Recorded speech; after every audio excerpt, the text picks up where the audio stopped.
बिस्मिल्लाहिर्रहमानिर्रहीम। अस्सलामुअलैकुम मोअज़्ज़ज़ नाज़रीन। नाज़रीन इकराम, हज़रत नुमान रज़ी अल्लाह तआला अन्हु मकरन के नामवर फर्जंद थे। इनका ताल्लुक अरब के मशहूर कबीला मज़र से था।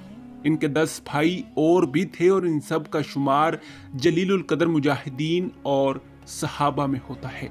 इनके बारे में कुरान पाक की आयत नाजिल हुई जिसमें इनके ईमानो अमल की तारीफ की गई। रजब 5 हिजरी में हजरत नुमान अपने कबीले के 400 सवारों के साथ बारगाहे नबवी सल्लल्लाहु अलैहि वसल्लम में हाजिर हुए और इस्लाम कबूल किया। इन सवारों में इनके अपने भाई भी शामिल थे।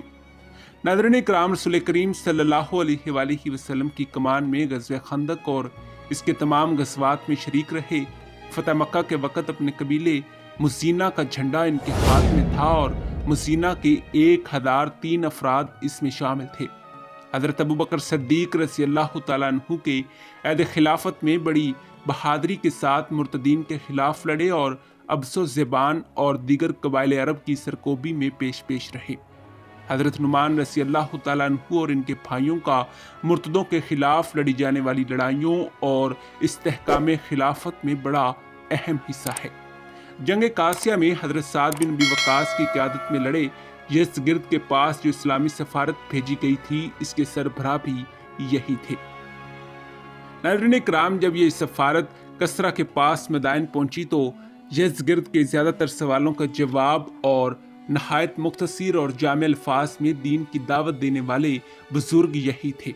अगरचे यज़गिर्द को इनकी खरी खरी बातें अच्छी ना लगी, मगर कसरा और इसके आदमी इनकी जुर्रत और बेबाकी से मुतासिर हुए बगैर ना रह सके।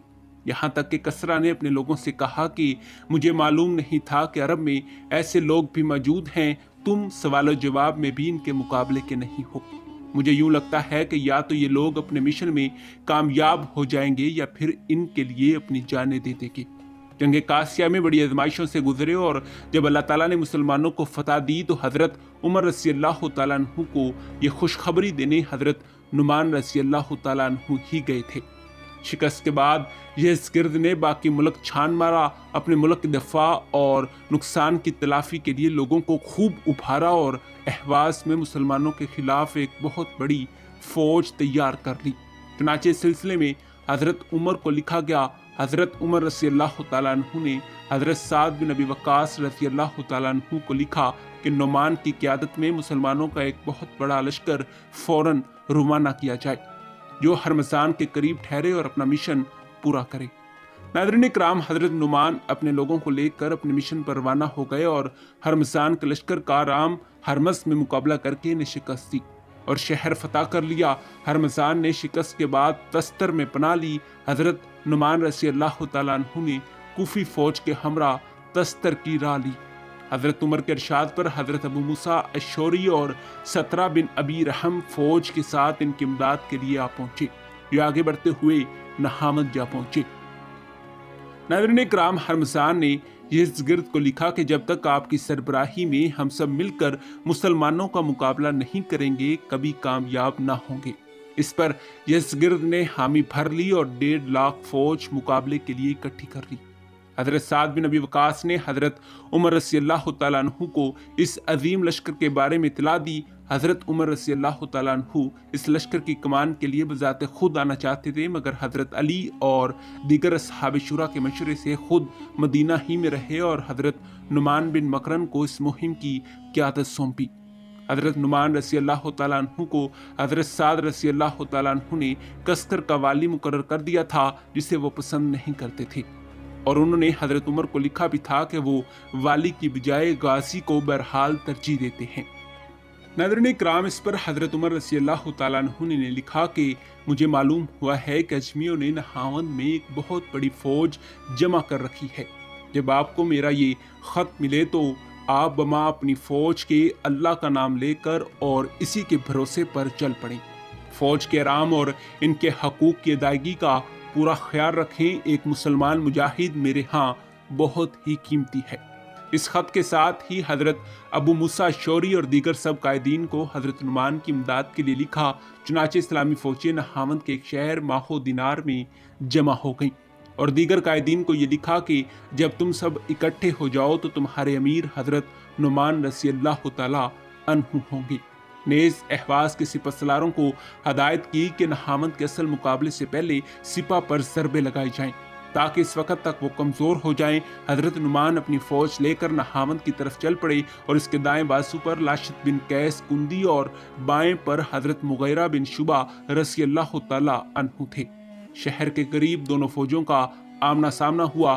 2 دن کی سخت لڑائی کے بعد حضرت نعمان نے اپنے خاص لوگوں سے مشورے سے ایک جنگی چال چلی کہ پہلے کاکا بن عمر اپنے رسالے کے ساتھ دشمن پر سخت حملہ کریں اور پھر دھیرے دھیرے پیچھے ہٹتے آئیں۔ اس طرح تمام ایرانی سپاہ ان کا تعاقب کرتے ہوئے اپنے قلعوں سے اس طرف نکل آئے گی اور پھر مسلمان مجاہدوں کو داد شجاعت دینے اور دشمن کو زیر کرنے کا پورا موقع مل جائے گا۔ ناظرین کرام، حضرت نعمان رضی اللہ تعالیٰ عنہ موقع کی تلاش میں تھے۔ جب ان کا سارا لشکر سامنے آ گیا تو نعرہ تکبیر کی گونج میں اپنے لشکر سے یوں مخاطب ہوئے کہ میرے ساتھ رہو، میں تمہارے ساتھ ہوں۔ اے اللہ، اپنے دین کو غلبہ عطا کر، اپنے بندوں کو نصرت فرما، اپنے دین کے غلبے اور سربلندی اور اپنے بندوں کی نصرت کے لیے نعمان کو آج پہلا شہید ہونے کی سعادت عطا فرما۔ ناظرین اکرام، بڑی سخت لڑائی ہوئی اور کشتیوں کے پشتے لگ گئے۔ حضرت نعمان کا گھوڑا خون میں پسل گیا جس سے وہ گر گئے اور انہیں کافی زخم بھی لگ چکے تھے۔ ان کے بھائی نعیم نے حسب وصیت ان کے ہاتھ سے جھنڈا لے کر چپکے سے حضرت حذیفہ بن الیمان کو دے دیا اور لشکر کو مطلق خبر نہ ہونے دی تاکہ ان کے مورال میں کسی طرح کی کمی نہ آ جائے۔ رات گئے، رانی سپہ پسپا ہوئی، مسلمانوں نے ان کا تعاقب کیا اور کم لوگ ان میں سے بھاگ کر جان بچانے میں کامیاب ہو گئے۔ فتح کے بعد مجاہدین اسلام اپنے قائد کو دیکھنے لگے تو ان کے دوسرے بھائی معقل نے انہیں بتایا کہ تمہارے قائد نعمان رضی اللہ تعالیٰ عنہ یہ ہیں جن کو اللہ تعالیٰ نے فتح دے کر شہادت سے سرفراز کر کے آنکھیں ٹھنڈی کی ہیں۔ ایرانی سپاہ کو شکست دے کر مسلمان مجاہد نہامند میں داخل ہو گئے اور اسے فتح الفتوح یعنی وکٹری اور وکٹریس بھی کہا گیا ہے۔ ادھر حضرت عمر رضی اللہ تعالیٰ عنہ کو اس جنگ کی بڑی فکر تھی اور وہ نتیجے کے سخت انتظار میں تھے کہ نہامند سے قاصد نے آ کر فتح کی بشارت سنائی، جس پر حضرت عمر رضی اللہ تعالیٰ عنہ نے اللہ کا شکر ادا کیا۔ ناظرین کرام، نعمان کے بارے میں پوچھا تو قاصد نے بتایا کہ کس طرح خون میں ان کا گھوڑا پھسل کر گر پڑا جس سے انہوں نے شہادت پائی۔ اس دوسری خبر نے حضرت عمر رضی اللہ تعالیٰ عنہ کو ہلا کر رکھ دیا۔ انہوں نے انا للہ پڑھا اور رو پڑے۔ ان کا تاثر یہ تھا کہ جیسے نعمان سے بڑھ کر انہیں کوئی محبوب نہیں۔ حضرت نعمان اپنے قبیلے کے سردار تھے۔ 400 سواروں کے ساتھ رسول کریم کی خدمت میں حاضر ہو کر اسلام قبول کیا۔ فتح مکہ میں مزینہ کا علم ان کے ہاتھ میں تھا۔ رسول کریم کی حیات طیبہ میں ان کے معتمد اور وصال کے بعد حضرت ابوبکر صدیق اور حضرت عمر فاروق کے معتمد رہے، یہاں تک کہ 21 ہجری میں نہامند میں شہادت پائی۔ ان کی قبر وہاں اسفندبان میں موجود ہے۔ وہ ایک سچے مومن تھے۔ انہوں نے رسول کریم صلی اللہ علیہ وآلہ وسلم سے 6 حدیثیں روایت کی ہیں۔ وہ بڑے پیارے آدمی تھے، اس لیے سب ان سے پیار کرتے تھے۔ اِنَّ لِلَّهِ وَإِنَّا إِلَيْهِ راجعون۔ جی ہاں ناظرین کرام، یہی ہماری آج کی ویڈیو کا موضوع تھا۔ امید ہے کہ آپ کو ہماری آج کی ویڈیو پسند آئی ہوگی۔ ملتے ہیں کیسی ہی نئی تحقیقی، تاریخی اور معلوماتی ویڈیو کے ساتھ۔ تب تک دیجیے اجازت۔ خدا حافظ۔